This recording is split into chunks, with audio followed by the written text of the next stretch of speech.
Hello viewers, 4DIYers here with another tutorial video for everyone. In this particular video here, I'll be showing you how to replace the pressure reservoir for the hydraulic brake booster on a BMW E23, also known as the pressure accumulator. This particular car is a 1984 733i.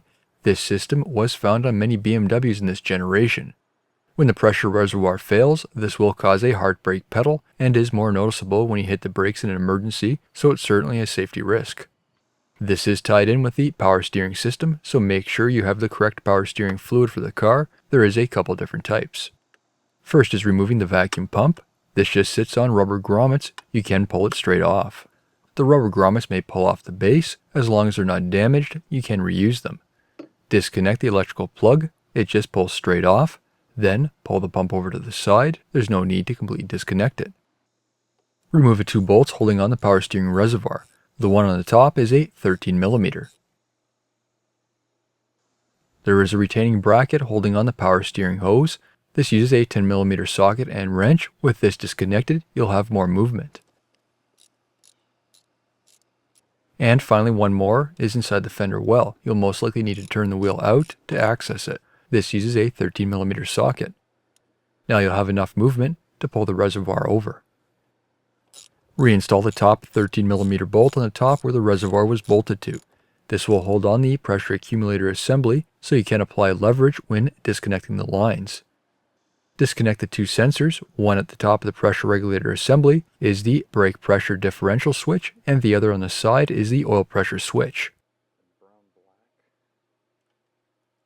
Removing the four lines. The first, closest to the front of the vehicle on the engine side, is a 12mm. Fluid may come out of these lines, so have a oil pan handy. Next will be a 17mm. For all these lines, I would recommend using line wrenches. They will be tight, and the line wrench should have minimal flex, reducing the chance of stripping the hex on the lines. Moving over to the Firewall side, there will be two more lines that needs to be removed as well, both a 17mm and 19mm. With this car having a strut brace, this does make it a bit awkward to work on. Now you can remove the two 13mm bolts at the top of the assembly. With the tight workspace, this can make it difficult to remove the reservoir, which is why I'm removing the whole assembly instead. This is even more of an issue as the reservoir can become tighter over time, requiring more leverage. Here is a pressure regulator assembly with the reservoir. This is what's causing the issue. You may have some fluid inside, and you can tip it over to drain some of that fluid out so it's not overly messy. I used large interlocking pliers to loosen the reservoir and held the rest of the assembly by hand. It shouldn't be overly tight. A strap wrench can also be used. Then unscrew the reservoir. There may be fluid inside the reservoir as well. There is also an O-ring at the top. The new reservoir should come with a new O-ring. Make sure that is installed, otherwise you will have a leak.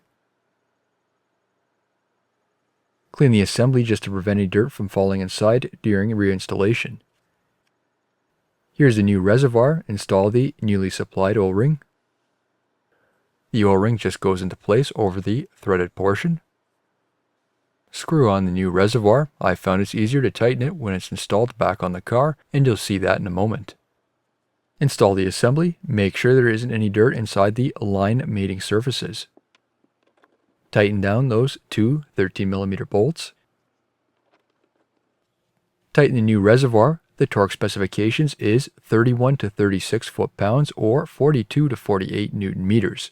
For this, I used a strap wrench. With the assembly in place, this gave me a secure spot to sufficiently tighten the reservoir. I didn't use interlocking pliers as I didn't want to damage the outer surface of the reservoir. Next is installing the power steering lines. Make sure all the fittings are clean. If you are having issues getting the lines started, you can also consider loosening or completely unbolting the assembly, allowing for more movement. Install the lines in order of removal so they can be easily tightened. The 17mm on the Firewall side, the torque specifications for this are 18 to 25 foot-pounds or 24 to 34 Newton-meters. The 19mm is 22 to 29 foot-pounds or 30 to 39 Newton-meters. The 17mm on the engine side is 33 to 36 foot-pounds or 45 to 49 Newton-meters.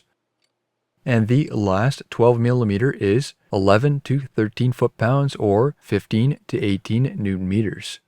In order to torque these, a crow foot would be needed, and you'll also need to calculate the offset of the crow foot for the torque wrench unless it's perpendicular to the pivot point. Remove the one 13mm for the fluid reservoir, bolt on the tab and tighten. Install the 10mm for the line retaining clip. Install the 13mm bolt on the fender well side.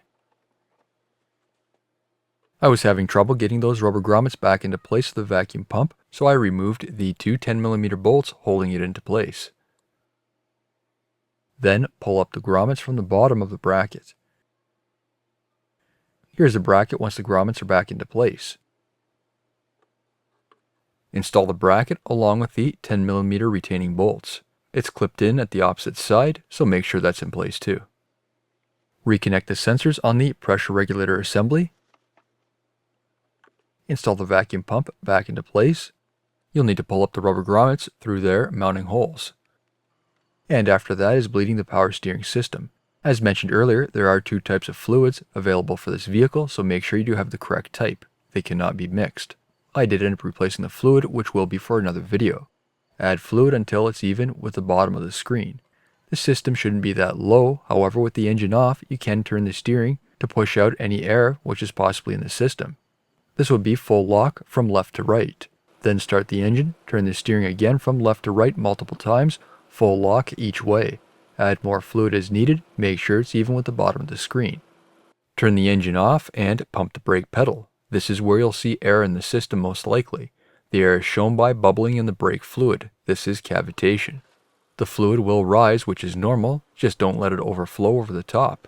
Stop when it gets close to the top, start the engine, allow the fluid level to drop, then pump the brake pedal again. Continue to do this while the engine is running until the bubbling has disappeared and the fluid is a solid color. Here's a view once everything is back into place as a reference. When done with the engine off, pump the brake pedal at least 10 times until the fluid stops rising in the reservoir. If the fluid gets too close to the top, use a turkey baster or suction pump to remove the excess fluid. The final fluid level, once it's stopped rising, should be about 10 mm or 3/8 of an inch below the top of the reservoir. Do this while the engine is still close to operating temperature. The fluid does expand. If it were cool at this level, it'll most likely overflow in the reservoir at operating temperature. When done, install the reservoir cap and tighten the retaining nut. New videos released every week on my channel. Be sure to hit that thumbs up button. It's a huge help to me, and leave a comment below if you found this tutorial helpful.